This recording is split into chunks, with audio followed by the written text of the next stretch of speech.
제가 봉독하겠습니다. 에브라임 산지에 미가라 이름 아는 사람이 있더니 그의 어머니에게 이르되 어머니께서 은 1,100을 잃어버리셨으므로 저주하시고 내 귀에도 말씀하셨더니 보소서 그 은이 내게 있나이다. 내가 그것을 가졌나이다 하니 그의 어머니가 이르되 내 아들이 여호와께 복 받기를 원하노라 하니라.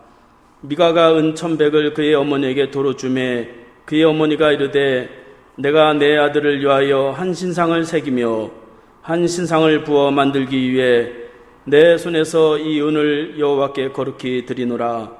그러므로 내가 이제 이 은을 내게 도로 주리라. 미가가 그 은을 그의 어머니에게 도로 주었으므로 어머니가 그 은 200을 가져다 은장새기게 주어 한 신상을 새기고 한 신상을 부어 만들었더니 그 신상이 미가의 집에 있더라.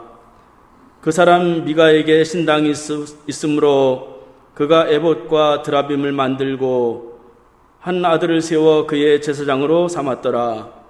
그때에는 이스라엘에 왕이 없었으므로 사람마다 자기 소견에 오른 대로 행하였더라. 유다 가족에 속한 유다 베들레헴에 한 청년이 있었으니 그는 레인으로서 거기서 거류하였더라. 그 사람이 거류할 곳을 찾고자 하여 그 성읍 유다 베들레헴을 떠나 가다가 에브라임 산지로 가서 미가의 집에 이르매 미가가 그에게 묻되 너는 어디서부터 오느냐 하니 그가 이르되 나는 유다 베들레헴 레인으로서 거주할 곳을 찾으러 가노라 하는지라. 미가가 그에게 이르되 네가 나와 함께 거주하며 나를 위하여 아버지와 제사장이 되라. 내가 해마다 은열과 의복 한 벌과 먹을 것을 주리라 하므로 그 레인이 들어갔더라. 그 레인이 그 사람과 함께 거주하기를 만족하게 생각했으니 이는 그 청년이 미가의 아들 중 하나같이 됨이라. 미가가 그 레인을 거룩하게 구별하며 그 청년이 미가의 제사장이 되어 그 집에 있었더라. 이에 미가가 이르되 레인이 내 제사장이 되었으니 이제 여호와께서 내게 복 주실 줄을 아노라 하니라. 아멘. 오늘은 자기 소견에 옳은 대로라고 하는 제목으로 하나님의 말씀을 듣겠습니다. 오늘은 특별히 청년주일입니다. 청년주일을 맞이할 때마다 참 안타까운 것은 청년들이 교회를 떠나고 있다는 것을 매년 확인하면서 마음이 아픕니다. 청년들이 교회를 떠나는 가장 큰 이유가 무엇일까? 그것에 대해서 조사가 있었는데 청년사역 네트워크에서 재작년에 기독교에 대한 청년들의 인식이라고 하는 조사를 했습니다.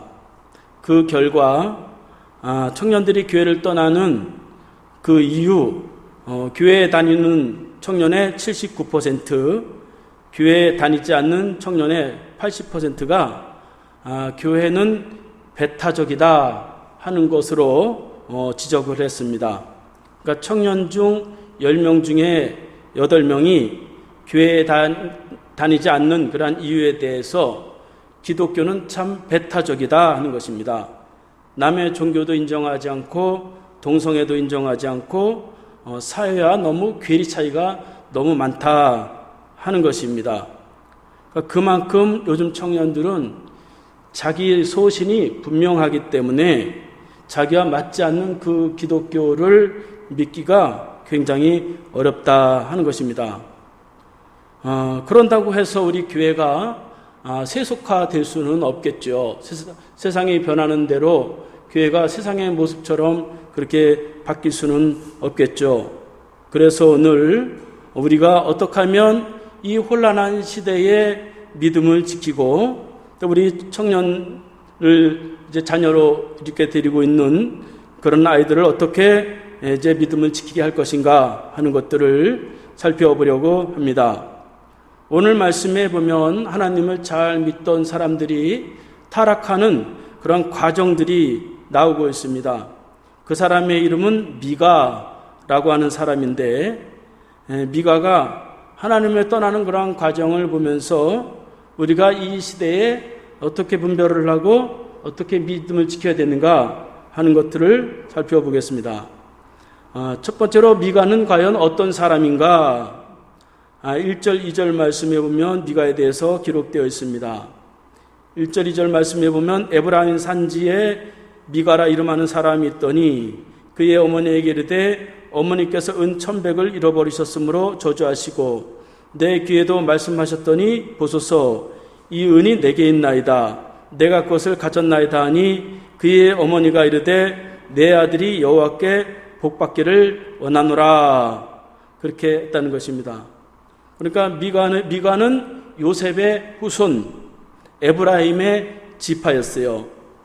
그러니까 요셉의 후손이라고 하는 것은 얼마나 큰 복을 받은 지파였는가 하는 것이죠. 이스라엘의 12지파 중에 유일하게 요셉의 지파만 2지파를 이제 이스라엘 지파 중에 나눠준 것을 볼 수가 있죠.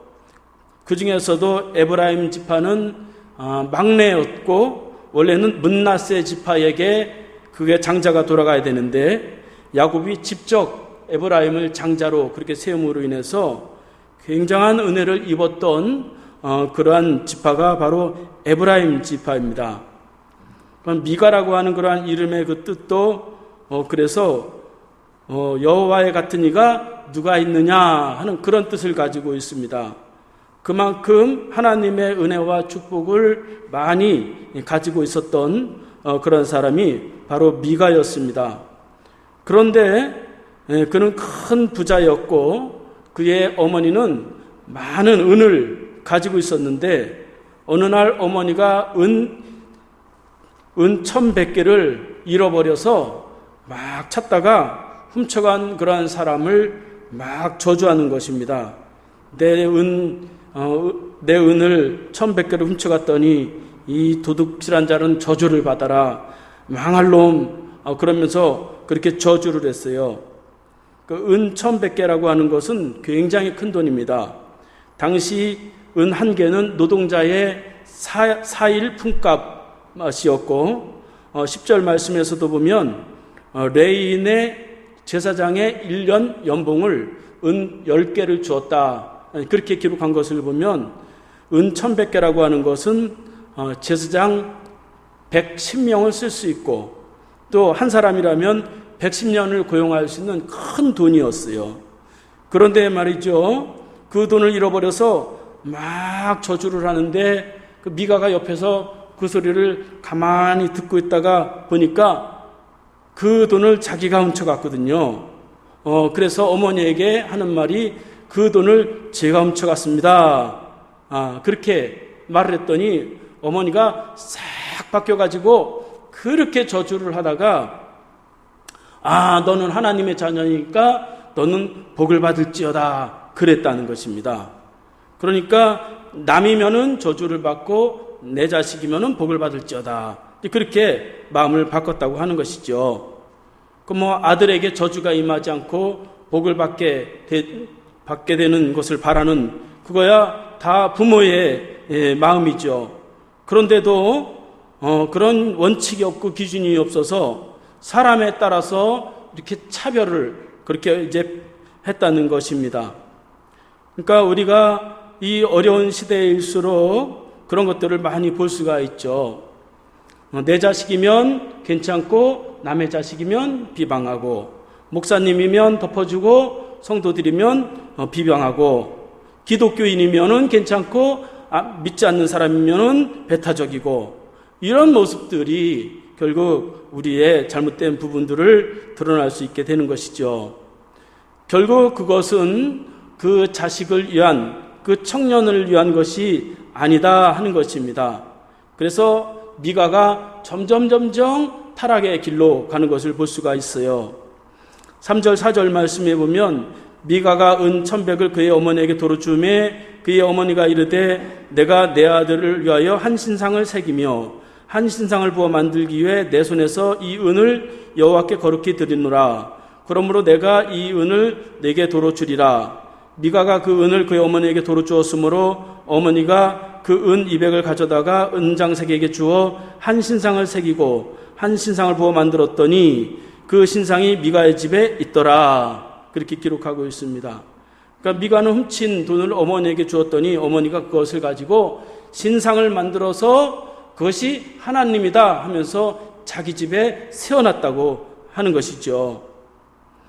그러니까 이제 하나님도 나만의 하나님으로 이제 그렇게 믿게 되는 것입니다.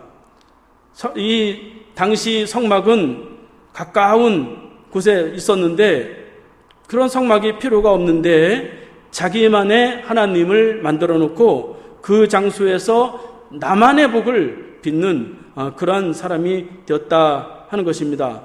그러다가 결국 제사장까지 자기 손으로 세우는 것을 볼 수가 있어요. 5절 말씀에 보면 그 사람 미가에게 신당이 있으므로 그가 에봇과 드라빔을 만들고 한 아들을 세워 그의 제사장으로 삼았더라. 그렇게 기록하고 있습니다. 그러니까 미가는 이제 부모의 그런 모습들을 보면서 자기 아들 중에 한 명을 데려다가 아예 제사장으로 세우고 집에서 제사장이 그 제사를 드리고 그 자기에게 복을 빌게 그렇게 만들었다 하는 것입니다. 그래서 미가는 제사장 옷 에봇도 만들고 드라빔이라고 하는 것은 조그만한 그런 신상인데 품고 있는 부적과 같이 품고 있으면 복을 받는다고 하는 미신적인 그러한 우상인데 그것을 만들어서 이제 미가가 가지고 있었다 하는 것입니다. 그런데 말이죠. 그런 미신적 신앙을 우리가 쉽게 빠질 수 있는데 그것은 결코 좋은 것이 아니다 하는 것입니다. 샤머니즘, 즉 미신적으로 신앙생활을 하는 것은 아무런 축복이나 저주를 만들지 못한다 하는 것입니다.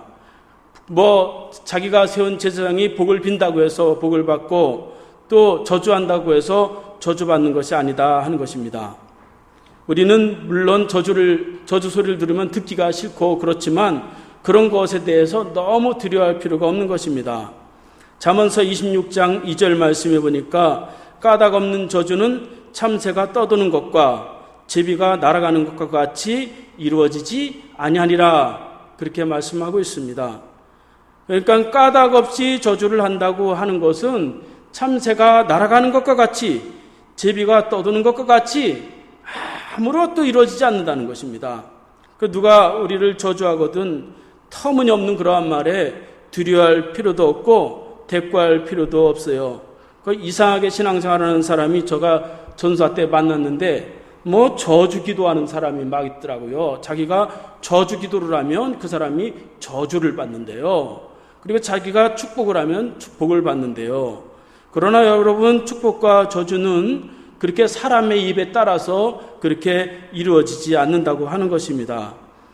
저주도 축복도 하나님 보시기에 합당해야 되는 것이고 우리가 부족할 때에는 예수 그리스도를 통해서 축복의 삶으로 변화되는 것입니다. 그 사람은 자꾸 불안하니까 자꾸 뭔가를 붙잡고 복을 받기를 원하고 그러는데 그런 모든 일들이 다 헛것이다 하는 것입니다.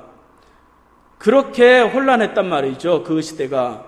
그럼 미가라고 하는 사람만 그런 것이 아니라 그 시대에 대부분 사람들이 다 그랬다는 것이에요. 그래서 6절 말씀해 보면 그때에 이스라엘에 왕이 없었으므로 사람마다 자기 소견에 옳은 대로 행하였더라. 그렇게 기록하고 있습니다.